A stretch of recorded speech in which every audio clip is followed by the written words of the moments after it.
The kids fall from the devil. Keep a super suit like I'm incredible. From the deep blue sea to the dark blue sky. I'm the baddest man alive. I'll grab a crocodile by his tail. Handcuffed to Georgia, put off to jail. Make the meanest woman big time inside. I'm the baddest man alive. I'm the baddest man alive. I'll take no measure, I'll take no shot. Sometimes I feel like I can't fly. I'm the baddest man alive. I'm the baddest man alive.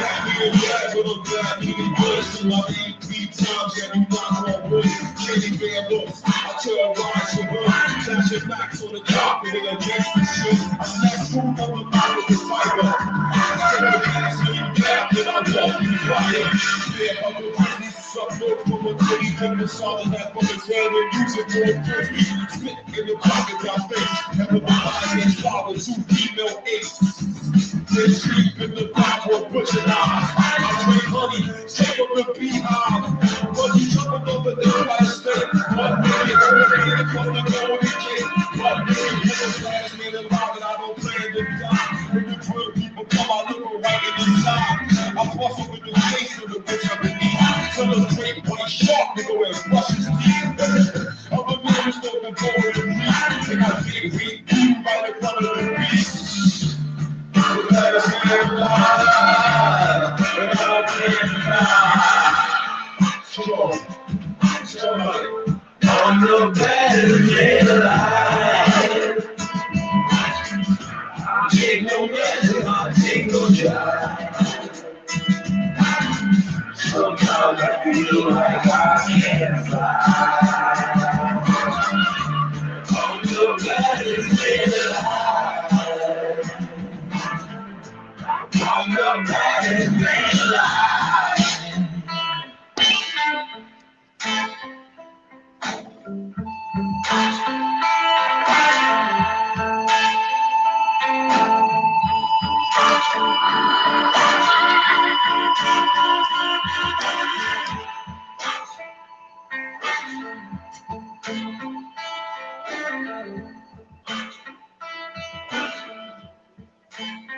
What's going on, everybody? Welcome to the Juke Joint. It's Friday night interviews here. We're going to be interviewing the creator of a book called Villainous. Creator is Stonie Williams. I would say that if you guys have watched The Boys or read The Boys, it definitely got that kind of vibe to it, and we're going to get into it a little bit more here in a minute.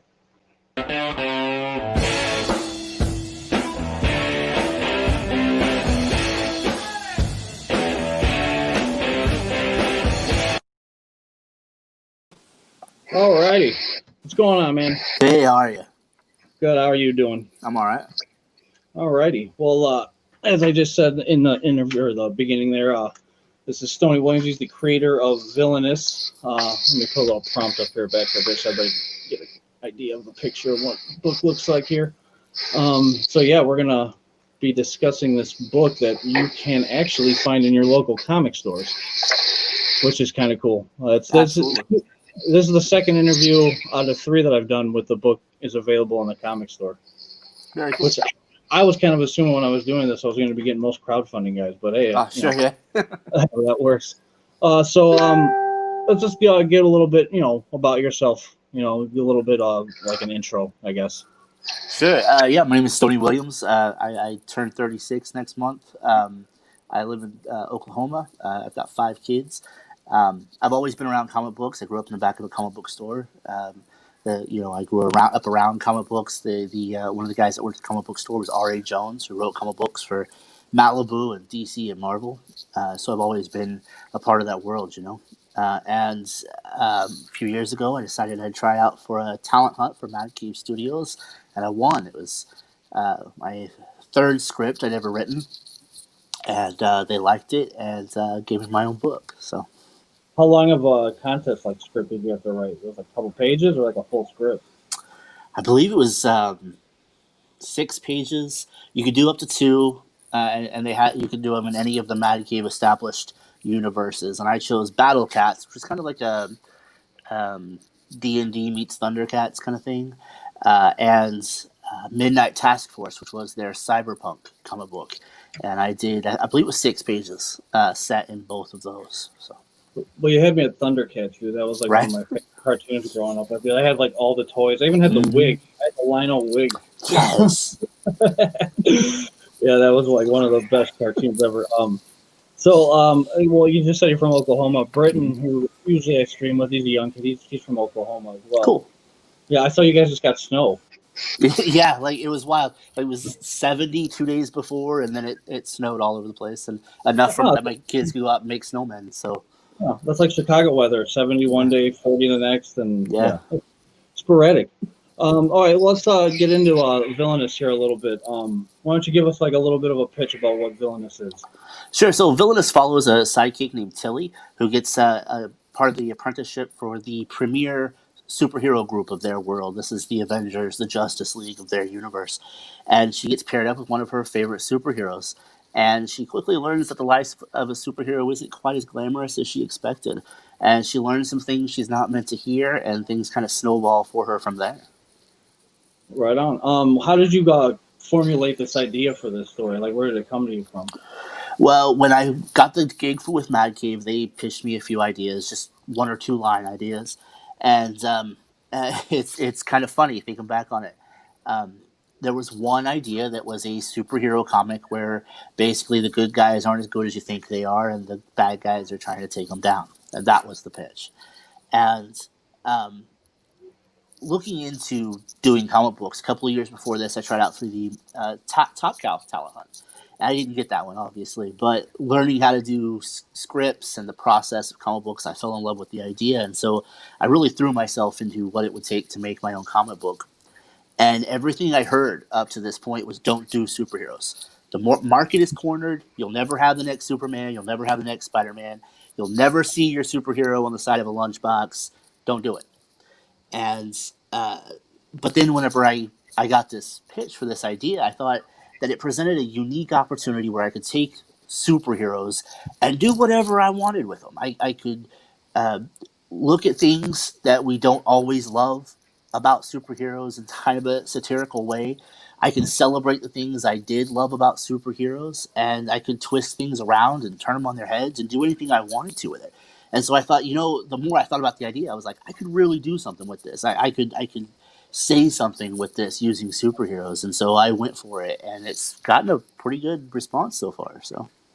Yeah, you sent me the first couple issues that you guys have, and I read the first one because I didn't want to. Well, when you told me you can get them in local comic stores, I'm the kind of person even with music back in the day, I gotta have the album. I can get the MP3, and but I gotta have the physical thing in my hand, Yeah.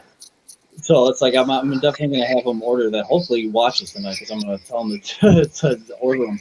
But well, we were just talking backstage about it. After reading the first issue, I got the vibe I got from it was it's almost like a boys type of universe where superheroes are known, they're almost like a celebrity in a way, and then you have your bad guys, but that's actually where it differs a little bit from the boys because you actually have a super villain group too, right? It's established in it. Now you were just telling me that you hadn't read the boys right before this, you had this idea that came to you before it started getting real popular, right? Right, yeah. I drew more inspiration from stuff like the Winter Soldier movie or the latest Judge Dredd movie. You know, the idea that the people in charge aren't really the good guys. You know, and people who stand up for what they see a hero being, whether that's really what people expect of them or not. You know, it's a moral issue more than anything else. And so I drew inspiration from those things far before I ever cracked open the boys. So Well, I was saying that's probably great timing too, because sure, of popularity of the show, taking off, and so this is almost it's that's why I was just promoting in that Facebook group, because it's like people that enjoy that type of universe or that kind of story sure, are gonna, just from the first one I can kind of feel like that's where it's going. Except like we were saying backstage, it's not as raunchy, yeah, so yeah. but it definitely has that kind of vibe. Now, let's see, were there any? Well, you said your inspirations mostly came from the movies. Were there any like books that you've read that like you helped draw from, like that from the past, like to give Sure. you this? Yeah, like when I was creating the individual characters, one of the things I kept going back to was Malibu Comics did a comic book called The Protectors, and it was mostly public domain superheroes, really, really old superheroes, some of the original art guys. So while you can still draw parallels between some of my characters and more modern characters, I took most of my inspiration from older public domain characters, and The Protectors was one of those that. My Uncle R.A. wrote that, and it really set the bar for what a superhero book was supposed to be for me. And so I kept going back to that for sure. How many issues do you have planned for this? We have written 5 issues. If it does well, and it seems to be, hopefully Mad Cave will pick it up for some more. Right on. Cool, cool. And then now I always like to pick people's brains that create a little bit here. Like, what's your like creating process here? Like when you're creating a story, do you do like a broad outline, or do you break everything down and every aspect of it, like character sheets and stuff, or are you like Jeff Lemire, where you just pull a rabbit out of your ass and it's like gold every time? No, no. It's different. Sometimes it'll start with an idea or a scene that I kind of build off, or just a character. This started off with Tilly first and foremost. With Villainous, I wanted a way to explain the world to the reader without it feeling like you're explaining the world to the reader, and so Tilly is the reader's point of view, and as she learns things, so do you. But sometimes How'd you come up with her, like her character? I knew starting off, I wanted to be a sidekick. I wanted to be somebody young, and I immediately went with a female lead. I love stuff like Buffy the Vampire Slayer. That really affected me as growing up as a teenager, watching that on TV, and so I wanted kind of sort of my own Buffy, right? So and then it was just kind of piecing her together from different people. She's a little bit. Batgirl. She's a little bit. There's a character from an Image book called Freak Force, who was another kind of lizard type person, and I drew from that a little bit too. So it was just little bits and pieces here and there. She gave me a Nightcrawler type of feel. Exactly. I was about to say, yeah, Nightcrawler, sure. So I don't know if it is a spoiler. I don't think she like goes into any of like her abilities in the first issue, does it really? Other than Yeah, not the first issue. The second issue we got to see a little bit more, and then the third issue really amps it up. The third issue, you get the big confrontation, so you get to see her in action a little bit. So yeah, I like the end of the first issue when I was reading it. I kind of had a sense what was going to come at the end there. Like I had a feeling, but I wasn't sure. So I gotta read the other ones to see if it still goes in that route. But I kind of had a feeling it was like where the story was going to be flipped on its head in a way after the first issue. Sure. The first issue is one of those things. Jeff did such an amazing job with that artwork, and his style is he's got so much detail in the background. You can read that issue. I read that issue Speaking of which, 3 or 4 times. Yeah, yeah. I blurred all the text. So yeah, I wanted people to get an idea of like some of the art. I was saying to you that the book looks like Ultimate Spider-Man by Sure. was it Mark Lee that drew that? Mm-hmm. Yeah. And Jeff, he put so much stuff in the background that I could read it 3 or 4 times, and I'd see new things every single time. And there's places throughout there where if you watch the background, you can kind of get hints as to what's going to happen and where that comes from. And so it was just incredible. Yeah. So the guys I did an interview with, the first one for By the Horns, like Jason, I know him. I've met him a couple of times. He's local to me, but like we were talking about that too, about like the way certain artists can hide certain things in the background, that stuff up for the future. That like it's almost like when you find out like a song you've been listening to for forever, and then you find out the real meaning of it. It all becomes like a whole new song. Right. Yeah. It's like Tom Petty's like Last Dance with Mary Jane. You know, as a kid, you're growing up and you smoke weed and you're like, that's what that song's about. Right. Yeah.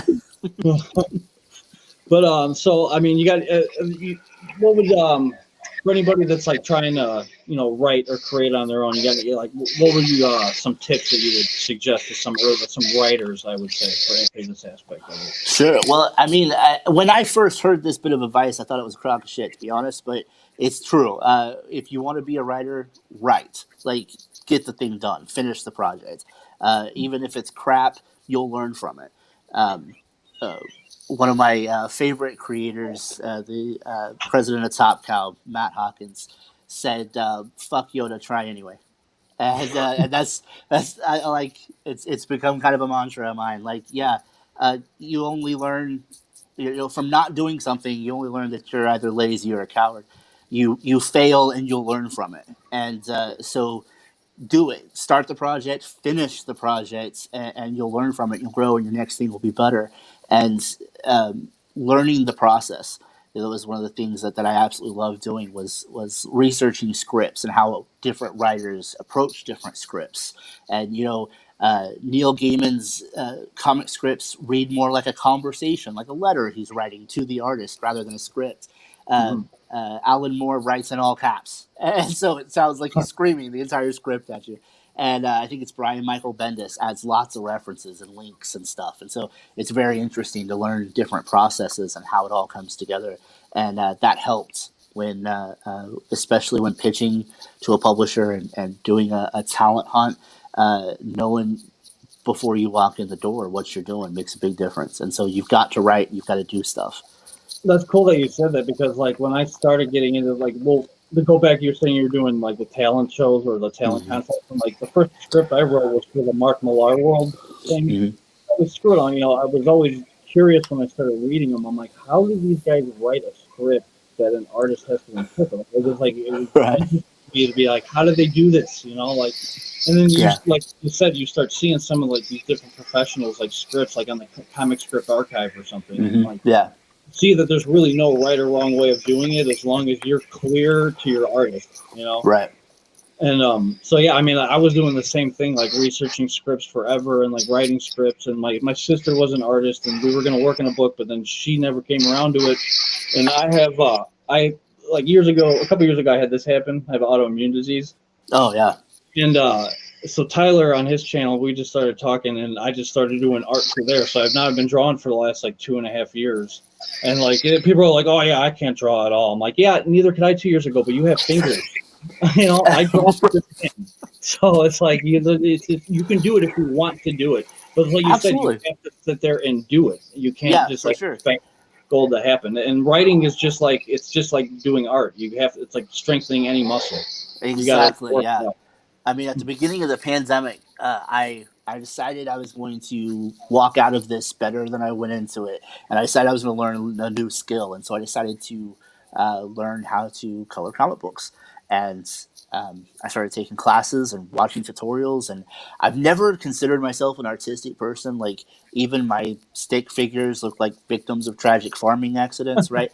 And so, but it's one of those things, like you said, you learn it. Like it's like any other skill. The more you do it, the better you'll get at it. Yeah. And that's very true. And I don't think it's been more true for me than in my coloring. And the more I do it, and the more I learn, the more I can apply what I learn, the better I get. And so now I've got my own art station where I'm posting my art, and that still feels funny to me to say that I'm posting my art, but that's right. Like I said, the first commission I got this last year was from that Facebook group with the boys, and I put this Homelander sketch up, and some guy was like, "Dude, can you do me one?" And I was like, "Really?" I was like, "I don't even know what to charge them." I was like, $20, I guess. Right. I was like, Yeah. whatever, it's your first commission ever, so whatever. Right. You know, I'm Yeah. friends with David Galliano, who wrote Savage Bastards for Mad Cave, and he's friends with Travis Gibb, and Travis Yeah, had that's him. why I got your name. Travis gave me. Yeah. Coolest guy, and uh, they Travis tapped David for Cthulhu Invades Oz, and I was doing my coloring and I was posting stuff, and David and I had talked for almost a year about being on a comic book together and wanting to do something together, like an anthology or something. And he goes, "Hey, we need a colorist for the story. Do you want to do this?" And I was like, "Holy crap, yeah!" Like to for my first coloring credit to be in something like this, that's amazing and that's incredible. And What format do you use the color? Are you digital or do you use traditional? yeah, completely digital. I use mostly Procreate. I'm trying to learn more Photoshop and there's another one I just got. I don't remember the name of it, but Pro Tools? it was Clip something. Clip Oh, Studio. Clip Studio Paint. Yeah. Yeah. Yeah, that's the one I just downloaded it like days ago, and I've barely opened it. So I think. Well, Tyler told me that from Drawn Talk, he said that like most of the professionals use the Clip Studio Paint. I think that's what he uses on his. yeah, I've seen a lot of people using that more and more. Yeah. I'm hoping to get a digital tablet soon. See, I've been doing all traditional for the last Mhm. couple of years. This past year, I've actually focused on my coloring because I got gouache paint, gouache and watercolor. I've been trying because when I found out Alex Ross does his stuff in gouache, I'm like, are you effing kidding me? That's gouache. Well, I found out too. He lives right near me, and I always Oh, made nice. that I want to find him and beg him to clean his house if I could just watch him paint one thing just to see his process. Sure. Yeah, for sure. Oh yeah. But so I'd say we were just talking about the Cthulhu thing. What story did you work on with that anthology? Because I actually backed that on the last day. I actually was able to back that. Yeah, Cthulhu Invades Oz. We did The Watch, which stars TikTok the Mechanical Man, as he puts together this group to fight the Deep Ones invading Oz. And the writer was David Galliano from Savage Bastards, and artwork by Craig Florence. And I lucked out getting this group. Like Craig's artwork is amazing, and I loved working with it. I felt so honored to ruin his artwork with my colors. So. Well, dude, I mean, like I've inked over one person's pencils before, and when you're doing something over somebody else's work, it is like a whole nother ball game than your own stuff. Yeah, it's like you get if you're already hypercritical of your own artwork, you get even more hypercritical when you're doing it over somebody else's artwork. Yeah, for sure. Like I've done, I've done lots of stuff that I just pull off the internet or whatever that I find, but actually getting, where I know I'm going to get feedback from this person that, I've done this stuff, and there were things that Travis and David had me talk to some of the other colorists to try and level up a little bit and polish up my coloring, because this is really the first time I was able to apply what I had learned in a professional setting, and so there were things that they suggested I do, and some of the stuff. I mean, it's really experience. Like they were trying to explain to me how to change some things, and I described it to them. I was like, "This is the way that works, right?" And they're like, "Yeah, but that's not what you did." So it's really an application and experience that. Yeah, I'm kind of that way where it's like I learn from seeing it done. Right. Like you can explain it to me and I can kind of get it, but if I could watch somebody do it, then I can pick up on it like instantly, Yeah. And the thing with coloring, it goes along with like the shadows. Like if you can do shadows really well, like you can probably color pretty well because it's all the light source and layering really. Yeah, I watched a lot of Kurt Michael Russell's stuff. He does a lot of colors for Vault right now, and he's done like all over the place. But that's the last thing I saw him doing, and he's amazing. And he does live streams of his coloring, and there's live chats, and it's such a cool community. He absolutely will stop what he's doing to answer questions. Sometimes he's like, "Hey, what if we try this?" And so he tries it there live in front of you while he's working on an actual professional comic book, and then he goes, "No, I don't like that. We'll move it back." And he experiments and tries stuff right there in front of you, and it's incredible. And I've learned so much just from watching him. So that's why I give so many digital guys shit all the time, because I was like, you can hit backspace when you screw up. I was like, it's like doing it like the traditional way. It's a wild hair up your ass type of experience, For sure. I can't imagine trying to do this traditionally. Like, I just, I can't like I use the back button so much, and I put stuff Well, on layers, so if I fuck it up, I can just go back to what I was doing, and well, like it's I like you can't said, it's like imagine. trial and error. It's like even when I'm inking, like I usually mostly use a brush or a quill when Yeah, I'm inking and stuff, and then but it's just trying different things and then being like, holy crap, that worked. And then the next time you do it, you're like, oh, I remember how that to work that in. But it's yeah, just about saying before. It's just you got to do it because well, exactly. you're with the writing. A lot of it's gonna be shit. I think it was Britton I was saying this to. I was like, look at Stephen King. He says he writes like 3 pages a day. I bet you he's written more shit than gold. But Oh, like the for gold sure. that comes out is gold. It's like, but I bet you he's got rooms full of bad scripts. But he just Absolutely, and writes. you can't edit a blank page, right? Like even if it's crap, you can fix that. A Yeah. blank page is just going to be a blank page tomorrow too. You've got to Mhm. put something down so that you can fix it and learn from it and change it and take it out for opinions. Oh yeah. And maybe Yeah. it's crap and maybe you'll throw it away or maybe you'll sit on it for 10 years and do it over and it'll be brilliant. But See, I feel most of the new people that join too. I'm like, you gotta like. I'm just in the process of making my own cool stuff, and it's hard too, especially since I was trying to teach myself art. So it's like I'm trying to find the right story that I can tell with my level of art, sure, and not be too broad with it, where I'd have to yeah, hire somebody. And I always tell like everybody that's starting out, I'm like, your first book is probably gonna suck. yeah, But that is the foundation of think of it as your basement of your house. That's your foundation, and everything from there is going to be okay. That didn't work on this one, so I got to try this one. Just yeah. it's tinkering with it really.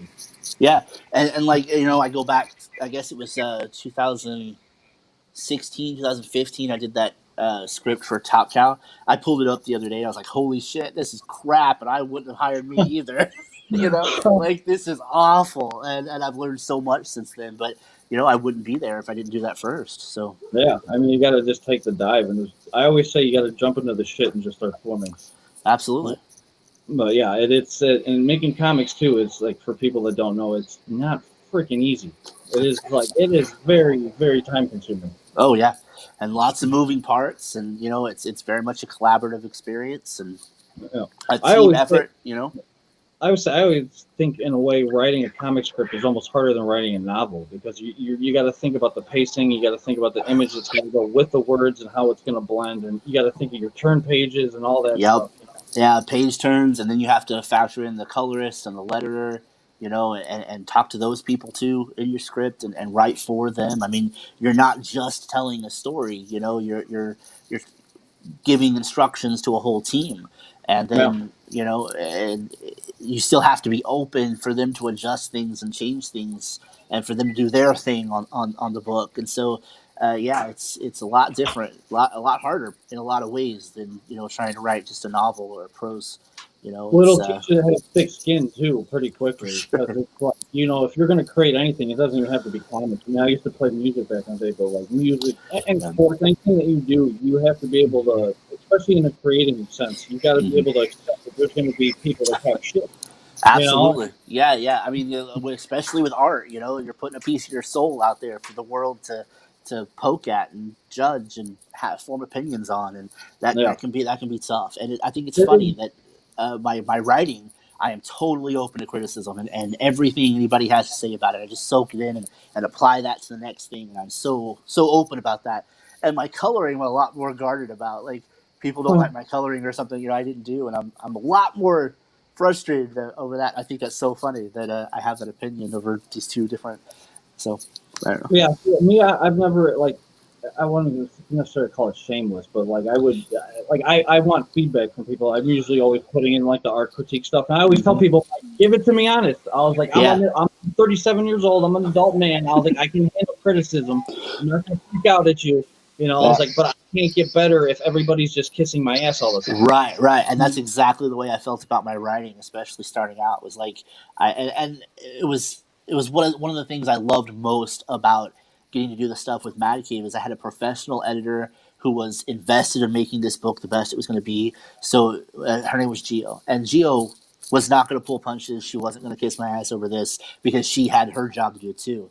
And Mm-hmm. so, everything before that, I was showing it to friends or family, and most of them didn't know comic books, didn't know what a script was supposed to look like. So their opinion, didn't mean a whole lot to begin with, and then they're afraid to hurt my feelings, so they're not going to be honest about it.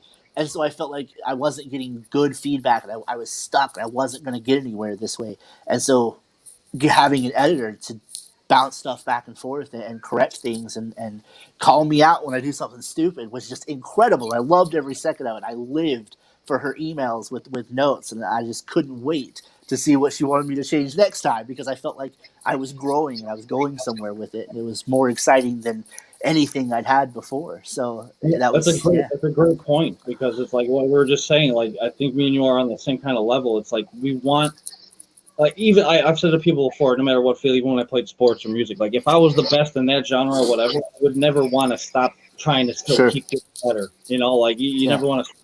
And we're talking about sharing art, and I brought up Lemire before, but like you look at Jeff Lemire's art, you wouldn't say that that's the most like amazing looking art piece, but his art fits perfectly with those stories that he tells. Sure. And he's something that I try to take with me when I'm creating these books now, or trying to create stories now, is that he said if you want hyper realistic art, go look at a picture.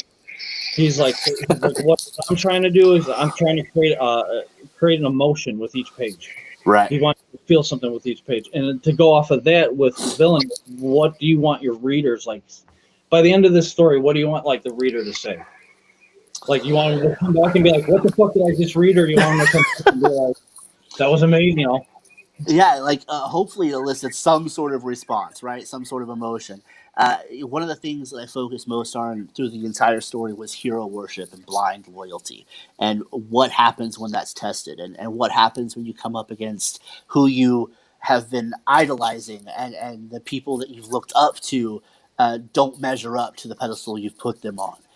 When they ask you to do something that goes against what you believe in, do you fall in line because this is what you've wanted, or do you stick to your guns and do what you know you're supposed to do, even in the face of your idols and authority? And do you fall in line, or do you rebel, or become the bad guy in some situations? If they're going to call you the bad guy, is that something that you fight against? Do you embrace it? Do you and that story, and I hope that somebody, the reason I chose the title Villainous is because I believe that it can apply to so many different characters in so many different ways, and it changes throughout the story. And I think that it kind of leaves it up to the reader to decide who's villainous and who wasn't, and how that applied to different characters. So, well, that's a great approach, because I know George Martin says he writes his characters in like Game of Thrones like that, because he said there's nobody's inherently good, inherently evil. We all have that in us. Like we all, even the greatest people throughout history have probably done some pretty fucked up shit in their life that we don't know about. So yeah. I mean, I struggle with it in my own day-to-day in smaller ways, obviously not even, first world problems kind of thing. But one of my favorite writers and one of the people that inspired me to create the most is Joss Whedon, who has had some seriously problematic issues in the last few years. And that's hard to come to terms with, somebody who influenced me and I looked up to. And so it kind of made me look at the things that I'm doing differently. How much of that would I see in what I do, and it comes back to the whole separating art from an artist. It's like, yes, like for instance, like Doug Maple with Earthworm Jim, like that was like one of my favorite video games growing up. And so when I saw him do that book, I'm like, holy shit, I gotta get this. Even I've interacted with Doug a little bit, even though I probably would say 90% of the stuff I disagree with him on.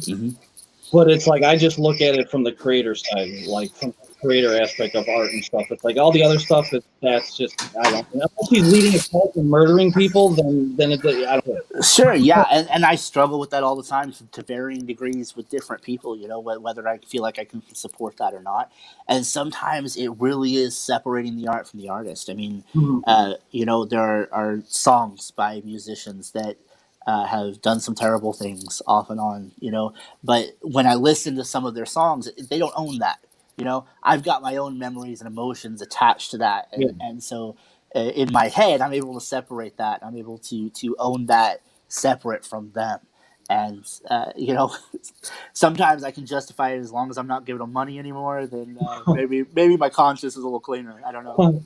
It kind of reminds me of like Robert Plant when he was talking about Stairway to Heaven. He's like, it doesn't really have a meaning. He didn't know teenagers were going to be making out to this song for ages. It's just Sure. happened out that way. And, well, and then, you were talking about meeting your heroes too. And you brought up music, and I was going to bring up like I'm a big fan of Tool. I like Tool, but like at the same time, I'd like to meet somebody again. But at the same time, I know Maynard's an asshole. So it's Right, like, yeah. if he was a prick, I'd be like, I kind of assumed that was going to happen. It's just like, but it's like, Yeah. I'm not going to stop listening to the music, unless, like I said, it would have to be something egregious for me to actually. Sure, absolutely. No. Yeah. I mean, my mom worked at a comic book store growing up, and that same comic book store put on sci-fi and fantasy conventions every summer that I worked and volunteered at for years and years. I started when I was 12, and I guess my last one I was in my early 20s. And so I met some people that I watched on TV every night that I idolized and I thought were awesome, that were kind of dicks in real life, Yeah. and that colors things a little bit. So I struggle with separating the art from the artist a lot. Because people always are like, oh, don't meet your heroes. I'm like, no, meet your heroes. You should know who they really are, because some of them are actually real cool fucking people. Sure, yeah. And I've met some amazing people that because they were amazing on this end, I fell in love with their art and became big fans. I mean, I was always aware of who Tesla was as a band, and my stepdad listened to him. But I was working at Petco. I was 20, 21 maybe, and this guy came in and he was looking at the ferrets, and I spent like an hour talking to him about ferrets and how to take care of them. And finally he goes, I'd love to have one. I'd buy one right now, but sometimes they search our tour bus. I was like, tour bus? And he goes, yeah, I'm in a band. I said, what band? He said, Tesla. And it was the drummer for Tesla. And I was like, I spent an hour talking to the drummer of Tesla about ferrets. And but he was just the coolest guy, the nicest person, and I've been a huge Tesla fan ever since. So, no, I like what's that? Like, they have that live album where they do that Beatles cover. Yeah. My buddy used to listen to that a lot back in the day. Trying to think here. To go back, kind of got a little off topic there, but sure. Some of the characters in Villainous, you already kind of talked about with like the Coalition being like the Justice League. So I'm assuming the Shadow Order is like the evil Justice League. And so, are any other characters in there kind of loosely based off of real characters, or were you just trying to separate them as much as you can, even though it's almost impossible to like give anybody a superhero ability that doesn't already been done? Right. Yeah. So some characters they all came about differently, but some of them I started with an art type like from some of the public domain heroes, or I started out was going, okay, this is going to be my parody of this character. There's only one character that I was able to like kind of guess who you made. Like December was the only one I was like, that's got to be Killer Frost. Sure, and sometimes it was their abilities that I took, and I was like, I think this is a really cool ability, but I don't think it really fits the character. I think we could do something different with that. So some of them started off as parodies or homages to other characters, and as I fleshed them out, they changed. I mean, Sedition was supposed to be my Batman character, and I was going to make him almost comically Batman. And the more I played with him and the more I fleshed him out as a character and tried to get into his head, the more he changed. And personality-wise, he's almost a anti-Batman. Like, he would hate Batman. You get Batman and Sedition in the same room, and they're just enough alike that they'd hate each other's guts. They stand for completely different things, and Sedition as a person would absolutely hate Bruce Wayne. And so it's funny the way some of that stuff came about. Some of it started with powers. I knew that Miss Nemesis, who is the Coalition speedster, I wanted a speed ability, but I didn't want it to be like time travel, speed. So she's just a little faster than the average person, just fast enough to be, overwhelming. But I didn't want it to be, too fast. I didn't want it Quicksilver or Flash level kind of thing. So, but then as I created these characters and their basic designs, I interviewed them. I came up with a list of questions, and then I answered each of these questions as these different characters. And some of it was basic stuff like, give me 3 sentences about your background, or you're on a deserted island and you're only allowed to bring 3 books, 3 movies, and 3 meals. what do you bring, stuff like that. And You just stole my next question because I was going to ask. One of my questions to you: there's going to be stuck on an island. You only get one comic book to read the rest of your life. yeah, and answering those questions as those characters was fun, and helped me get inside their heads and hopefully come up with unique voices for them, and I hope that shines through. So. Do you create voices for your characters and then actually like read the dialogue out in those voices? Because I actually do that sometimes, and it really freaking helps because you start getting absolutely. the cadence. Yeah, you start getting the cadence of everything. Because you write something like that sounds right, then you read it and it's like bop bop bop, and it's like okay, that's it. Sure, yeah, especially big dialogue heavy stuff. I'll read out loud for sure. How do you balance dialogue to art on the page? Because that's something that a lot of people, too much dialogue. Oh, there's not enough dialogue. Like, how do you figure out that balance? Right. So when I first started scripting, obviously I'd never done anything before. I had no art to see and test this stuff on, and so Neil Gaiman has his own Tumblr account where he answers questions. And so I just flat out asked him, I said, do you have any, rules or tips for somebody starting out, and how much, because I'm worried about being too wordy and filling up the page, And he said, I believe it was 30 words to a panel, 120 words to a page is a good rule. And then once you know what you're doing, then you can break that. Now that I've got a series under my belt, I've done some other things, and I'm learning to color, and I'm also just beginning to learn how to letter comic books, but especially the lettering. 30 words is probably too much, especially if you're using big words. You want to probably aim for more around 20 to make your letterer happy. Yeah, and that's such an underestimated part of the comic books is like the lettering. People think it's so easy, and it's like you don't understand how horribly it could screw the flow up of a story. I've got comics that, even though I'm new to comics, there's still books I'm reading. I'm like, okay, I read that wrong.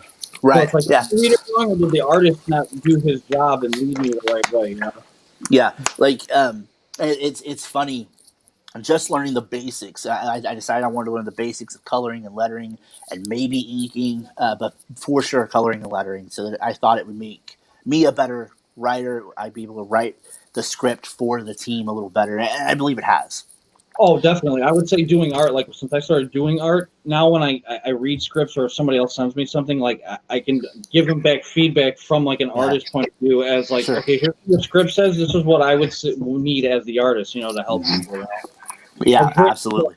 From Oklahoma, he sent me an 11-page story that we're gonna do, and he's new to writing, but his first pages, I was showing him, I was like, you got dialogue heavy on one panel. We got to spread it out more. I got to cover in just one spot. And well, I was like, I probably would have noticed this before, certain things like this, if I hadn't been doing art the last couple of years. Yeah, absolutely. And letterers are one of those things that 9 times out of 10, if they're good at their job, you probably don't even notice them. And when they're bad at their job, boy, do you notice. And there are some phenomenal letterers out there that you notice, and there are phenomenal letterers. But more often than not, when you don't notice them, that's when they're the best at their job.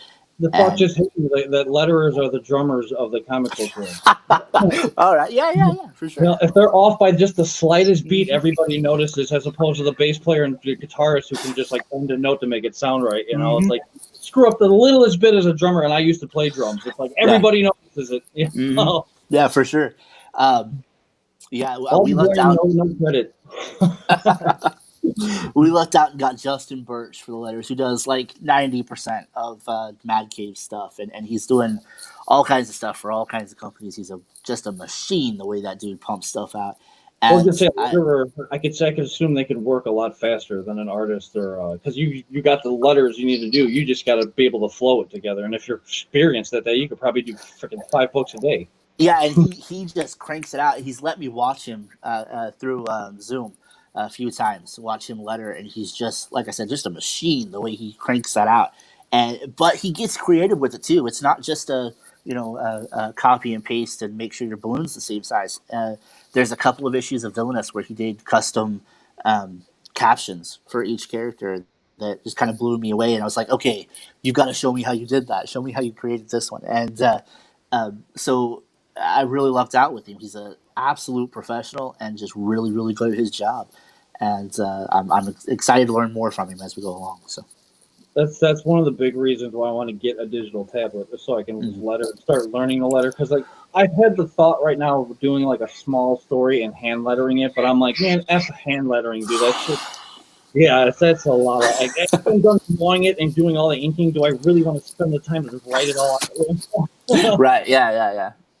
But yeah, I will say, getting into the art side like you're starting to do, it's definitely going to reap more for you too in the future. As opposed to like if there's crowdfunding or stuff, you don't have to pay as many people. So it's like I'm trying to become the total machine where I can do everything on my own book and then just like be like, screw everybody, I'm keeping it all.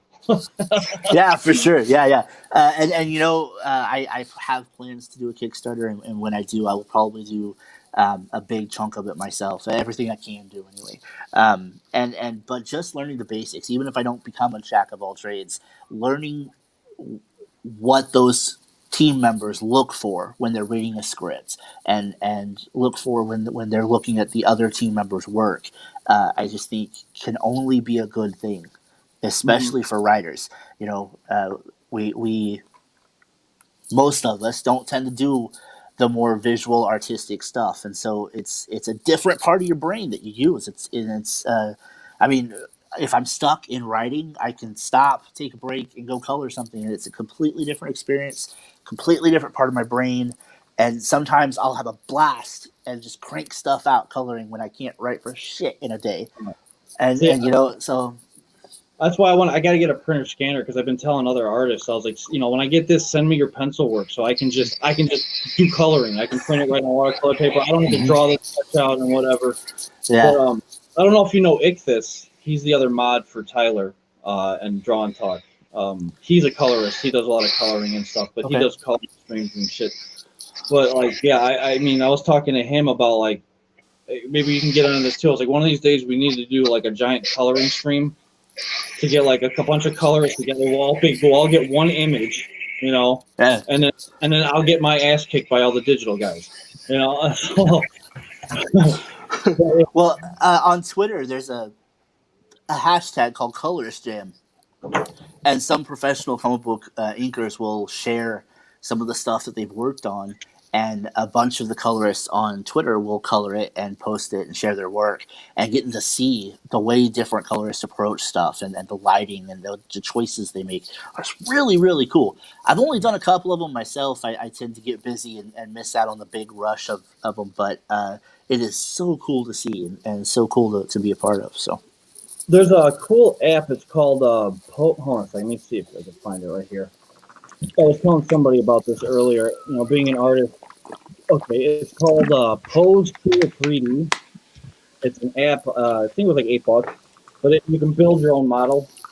Like, so you Okay. can build like a male, female model, and you can bend everything. You can bend the toes. That's how much you can affect, like, change the things. But Nice. I was gonna say, as a colorist, it might be beneficial because it also has a 360 degree light source, so you can move the light Nice. source in the body frame, and it shows you where the shadows hit. So I was like, it's definitely beneficial. I mean, this is probably the best thing I've ever done, like coloring wise. I'm still working All on it, right. but Yeah, it's yeah, yeah. all layering and shit, and it's just like I think that's the biggest trick with coloring. It's just knowing how to layer it correctly and how to blend everything. Absolutely. Yeah, Yeah. yeah. I And see you guys that's where the digital stuff has come in handy so often is uh, with the the lighting, blending. trying to yeah, and trying to get it just right, and I can't imagine trying to do the same thing traditionally. Like the stuff that Procreate can do for me just blows my mind, and so I wouldn't even know how to attempt to begin that process traditionally. Yeah, it's scary. Obviously the weird thing is like we were talking about Alex Ross, Mhm. um, and like I'm sure you've learned this as being a colorist is that they always tell you to work from light to dark. Mhm. Work on the shade. And I've learned that with him, and I think I understand it now with the gouache paint. He works dark to light, so he'll actually lays down the black shadows first, like dark shadows, and then he goes in with his paints because the gouache paint you can reactivate after it dries. It reactivates. So I can see where the blending comes in doing it that way. Sure. Yeah. Yeah. Him and who's the other colorist? Oh, I'm trying to find. There's a guy that lives in my town where I live, who does the most hyper realistic art, and he's a buddy with my roommate. And I told him, I was like, you gotta let me just watch you work, because he does it with colored pencils. And I'm like, when I first saw it, I'm like, colored pencils, that's insane, dude. I'm like, I don't even understand how you get to that level, but it's just I'm so jealous of that. But you got any other stories or books you're planning on working on in the future? I've got a kind of a secret anthology I'm a part of. We've got Cthulhu Invades Wonderland that's going to come out next year. Which, if you guys are watching, the link for Cthulhu is in the description below. So the link's down there. I'm getting to write on Cthulhu Invades Wonderland. I'm really excited about that, and getting to work with the team on that. And working with Travis promoting Cthulhu Invades Oz was incredible. I loved every second of it. It was work. Like we really bust ass. Oh yeah, Travis is a good dude. Yeah. He's a good guy. Yeah, I love him. And so I'm excited to get back into it with Cthulhu Invades Wonderland. I would like to do my own Kickstarter this next year. I've got a story in mind. I'm working on the script now, so hopefully, like April-ish, we'll see something out of that. Right on, cool. Well, dude, I'm glad you came on. Thanks for having me. Hope we get more people viewing. I realized that we did this stream. I wish we would have done it last night if I didn't have to go to work. You know, like it would have been better, because most people are watching on Thursday nights, I think, because everybody's got their own shows Friday nights, you know. Sure, yeah. But, yeah, we get most of the views later. But actually, I'll show you the one thing I was telling you about the artists in this town. Like, this is colored pencils. Holy cow. Yeah. So I'm like, when I saw that, I'm like, Jesus Christ, man. And I told him, I was like, it's not so much the Joker that's impressive. I was like, it's the little details in the cement behind him. That's what I was just looking at. Yeah, like, yeah. Yeah. But one of these days, I got to convince him to let me go and do like a live video or a video from his studio, because his studio in town, like when you first walk in, the hallway is an exact replica of The Shining, with room 357. He's got the carpeting and everything. It's like exact replica. Like he's got this kick-ass studio. But that's great. Yeah.